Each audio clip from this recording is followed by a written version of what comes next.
Mayroon ka bang mutya? Saan nga ba ito nakukuha? Hello, what's up? Your best here. Sa video na ito ay kilalanin natin ang isang uri ng mutya. Ang mutya ng salsagan. Kaya kung gusto mo ang mga video na kagaya nito, ay huwag mong kalimutan na pindutin ang subscribe button at ang notification bell upang lagi kang updated sa aking mga bagong uploads. Ang mutya ay singaw mula sa kalikasan. Lahat ng bagay mula sa kalikasan ay may mutya. Maaari kang makakuha nito mula sa mga halaman, prutas, puno, hayop, kidlat, ilog, bato, kuweba at iba pang bagay na likas na nilikha ng Diyos. Ang mutya ay lakas, at dahil ito ay lakas, nagtataglay din ito ng galing. At ang galing nito ang siyang magbibigay sa iyo ng proteksyon kapag nagmay-ari ka nito. Papaano nga ba gumagana ang mutya? Dahil sa ang mutya ay likas, ito ay natural ding gumagana. Hindi na ito kinakailangan pang buhayin ng mga orasyon. Isa na nga dito ang mutya ng salsagan. Ang salsagan ay isang puno na nahahawig sa niyog. Ito ay tinatawag na foxtail palm sa Ingles o bunga ng palmera sa Katagalugan. At kabilang ito sa uri ng mga palm tree.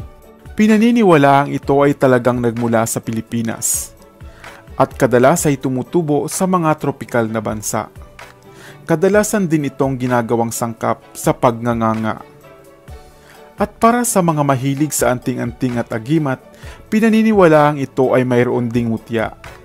Kung sakaling magtataglay ka daw di umano ng mutya nito, ay asahang hindi ka tatamaan ng bala o tatablan nito.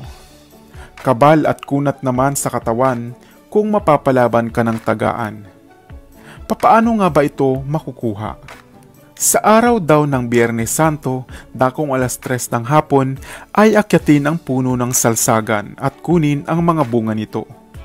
Ingatan daw na hindi malaglag sa lupa at pagkatapos ay ibilad sa araw para matuyo. At kapag natuyo na ay isa-isahing kalugin ang mga ito. At kapag daw may napansin kang bunga na kumakalog, iyon ay ingatan sapagkat ito ang kaloob sa iyo. Huwag itong ipagyabang at gamitin lang sa kabutihan.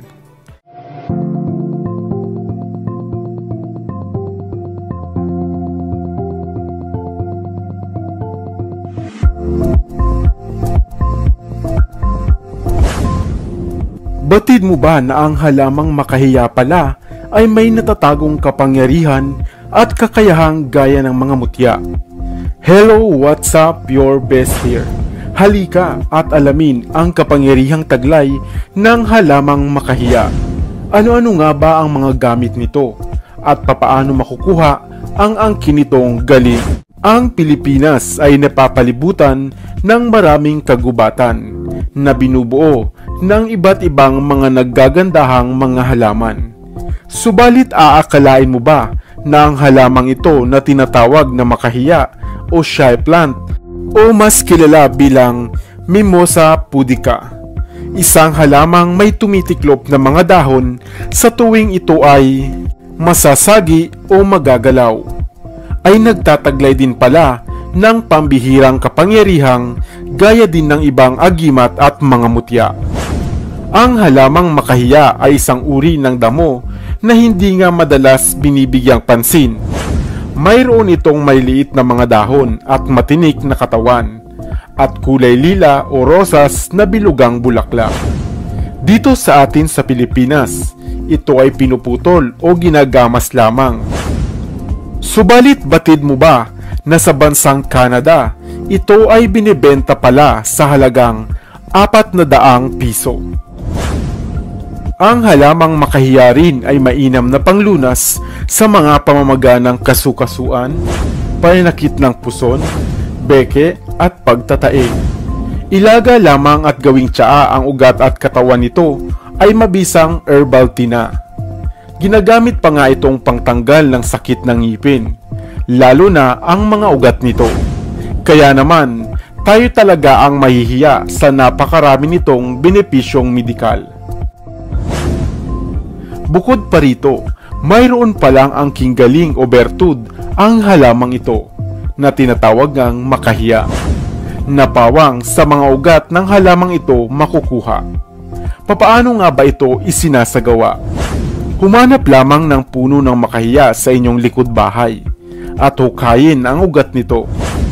Nang hindi tumitikom at nagagalaw ang mga dahon nito, sikaping ang mga dahon nito ay nananatiling nakabukas bago kumuha ng mga ugat nito.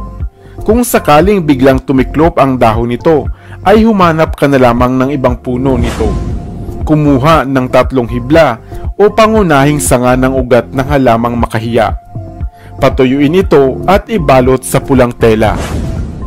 Ang gamit na ito ay mainam na pampaamo o pampabait sa iyong kaaway o kausap. Ito rin ay isang uri ng tagabulag na hindi ka makikita ng taong mayroong maitim na balak sa iyo. Nais mo ba ng ugat na ito? Ano pa ang hinihintay mo? Humanap na ng puno ng makahiya at kumuha ng mga ugat nito nang hindi tumitiklop ang mga dahon nito.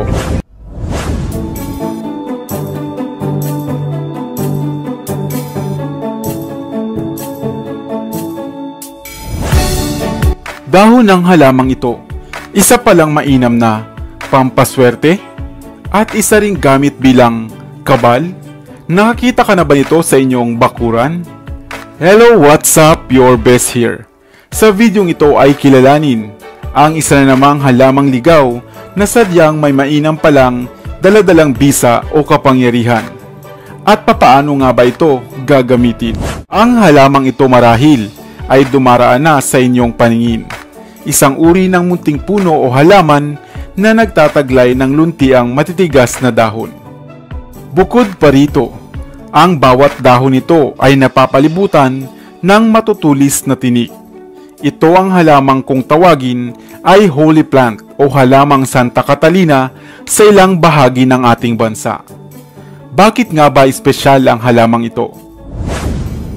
Ang holy plant ay isang uri ng munting puno na kilala nga dito sa atin sa Asia, sa Europa o sa Africa na naiugnay nga sa pagdiriwang ng Kapaskuhan. Ang halamang ito na namumunga ng mga pulang piraso ng bunga at pinaniniwalaang namumunga lamang tuwing sasapit ang Kapaskuhan. Kaya marahil madalas mo itong makita sa mga dekorasyon tuwing Pasko. Ang halamang ito ay isa ring lason na kung sakaling makain mo ang mga bunga nito ay maaari kang mahilo, magsuka o sumakit ang iyong tiyan o maaari mo pang ang ikamatay. Subalit sa kabilang banda, ito naman ay paboritong pagkain ng mga hayop gaya ng usa, squirrel at ilang lahi ng ibon. Kung ikaw naman na isang plantito o plantita, batid ko na naibigan mo na rin ang pag-aalaga nito. Subalit, ang halamang ito ay hindi mainam na ipwesto o ilagay sa loob ng inyong bahay dahil ito ay pinaniniwalaang nag-aakit ng kamalasan. Kung gayon, mainam itong ipwesto sa labas ng inyong bakuran o sa hardin man. At higit sa lahat, ang dahon na ito o ang halamang holy plant ay isa palang mainam na pangkabal. Kapag sinabing kabal, ito ay nakakatulong sa iyo upang hindi ka agad-agad masugatan ng mga matatalim na bagay. Mainam din itong pampaswerte sa mga negosyo o kabuhayan. Kumuha ka lamang ng ilang piraso ng dahon nito ng dahon ng holy plant. Patuyuin at ilagay sa inyong wallet o lagayan ng pera. At gaya ng mga ibang gamit pamproteksyon, maaari mo itong basagan ng dasal upang mas maging mabisa at epektibo. Nakakita ka na ba ng halamang ito na holy plant sa inyong bakuran?